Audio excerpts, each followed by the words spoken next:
ఎప్పుడు చెప్తుంటే 3-6-11లో సంచారం జరిగితే తప్పక పుష్ అనేది వస్తుంది. సో ఏంటి కొత్త ఆపర్చునిటీస్ వస్తాయి. అలాగే ఎప్పటికైనా సరే వీళ్ళు ఏంటంటే బిజినెస్ కన్సల్టింగ్లో ఉన్న వాళ్ళు కానీ ఆన్లైన్ బిజినెస్ చేసేవాళ్ళు కానీ ఏదైనా ఇప్పుడు ఆన్లైనే ఉంది కనుక నేను ఆన్లైన్ బిజినెస్ అంటున్నాను. ఎనీ బిజినెస్ రంగంలో ఉన్న వాళ్ళకి తప్పక పుష్ అనేది వస్తుంది. ఆపర్చునిటీస్ అనేవి చాలా వస్తాయి. వాళ్ళకి కావాల్సిన మోతాదు అనేది కూడా మనకి ఏంటంటే అందుబాటులో ఉంటుందన్నమాట. సో తప్పక బాగుంటుందని చెప్పాలి.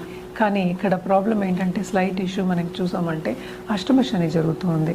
సో అష్టమ శని ఎప్పటికైనా సరే కొంచెం కాలతామదం అవుతుంది, అంటే లేట్ అయ్యే ఛాన్సెస్ ఉన్నాయి.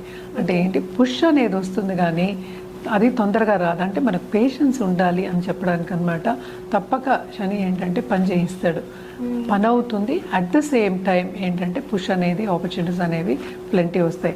ఎస్పెషల్లీ గవర్నమెంట్ కాంట్రాక్ట్ చేసే వాళ్ళు కానీ లేకపోతే గవర్నమెంట్ రంగంలో ఉన్న వాళ్ళకి కానీ చాలా బాగుంటుందని చెప్పాలి. అన్నీ విస్తరిస్తాయి.